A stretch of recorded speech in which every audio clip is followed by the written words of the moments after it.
This is Scott the Fix-It Guy. Today we're working on a Whirlpool dryer that needs to have the motor replaced. So we're going to take out the filter and we're going to remove two Phillips head screws from underneath the filter, and these are part of what holds the top panel on. So we're going to remove those screws, and then once we get them out we can pry up the front panel from the top. I'm going to also unplug it, turn off the power, so no chance of getting shocked. And we're going to lift up the front of the dryer and hinge the top back. There's little clips on the front about 1 inch in from the right, 1 inch in from the left. You have to push with a paint scraper. Sometimes you can just grab the panel and just pull it towards you and it'll release. I'm going to undo the lid switch modular connector. I used a little standard head screwdriver to do that. I'm going to take out two screws here on the right and left side that are holding the front panel on. So I'm going to zip those out. Now I can lift up on the front panel and I can pick that up and just put it off to the side, get it out of the way. And next thing I'll do is I'll unloosen the belt. So I'm going to push in on the idler wheel to take a little tension off, and then pull the belt off of the motor pulley. And now the belt is off, and I can grab the whole tumbler assembly and belt and just lift it off. I usually use the belt to help me lift these things off. And I'll get this whole big tumbler out of the way. It's just sitting on a couple of wheels in the back.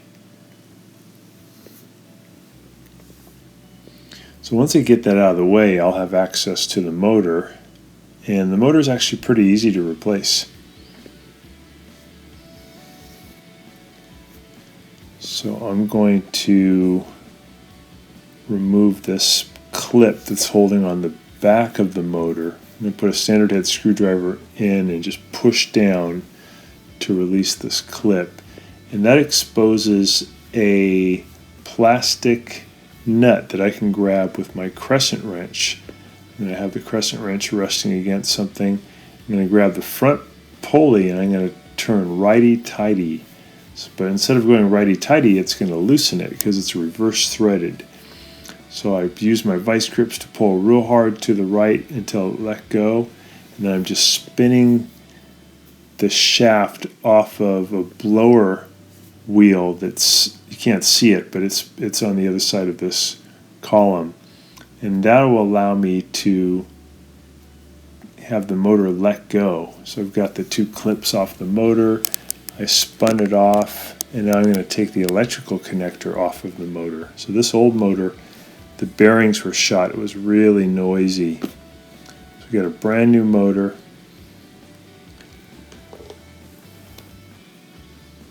Get that in position. Put our electric connector on. Just a modular connector. We just snap it on. And we're going to take the threaded shaft, the longer shaft, we're going to put that into the plastic nut on the blower wheel. And we're going to turn lefty-tighty. So we're turning to the left, which is weird, but that's what tightens it. I'm going to set it down on its little brackets, and then there's two spring-loaded clips I have to put on to hold it into position. Here's the one on the front, so I put it into position, and I take a standard head screwdriver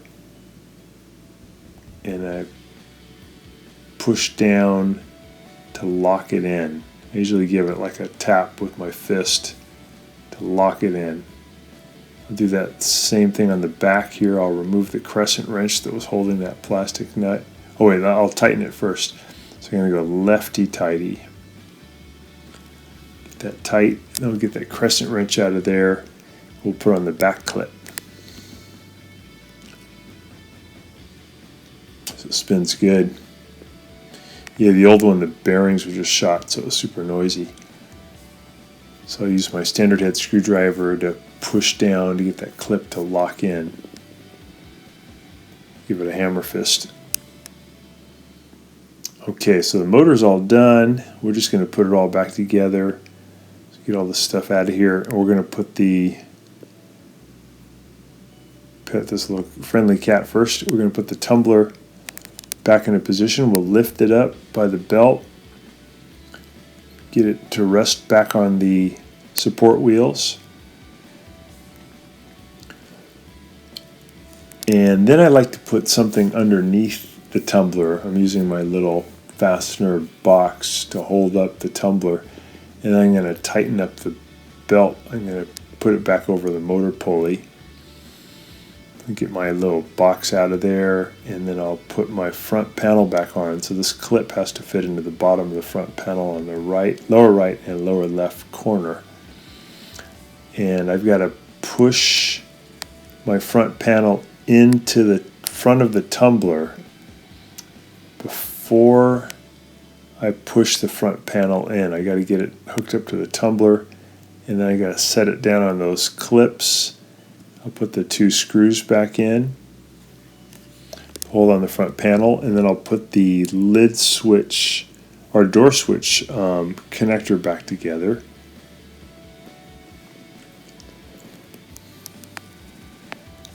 Get these all tight.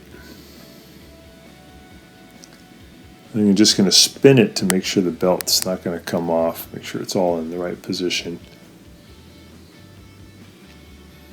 Looks good. I'll lower the upper panel, just hinge it back down. Make sure it sits on the front clips. And then I'm going to put in the 2 Phillips head screws underneath the screen housing. That kind of holds the front panel down. And I'll plug it back in, put the filter back in, set it, and it sounds great. No more screeching. It's a pretty easy job, spinning really good, and we have a good, healthy dryer again. So thanks so much for watching, and please subscribe when you get a chance.